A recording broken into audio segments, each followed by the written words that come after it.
Hey YouTube, this is a quick video showing the spot cleanup on the iRobot Roomba 980. So here we have just a certain area. The whole main floor was vacuumed, so you don't have to do the whole thing. So this is my first attempt with it and see how it goes.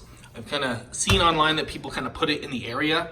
So we're gonna say this, and then press this one.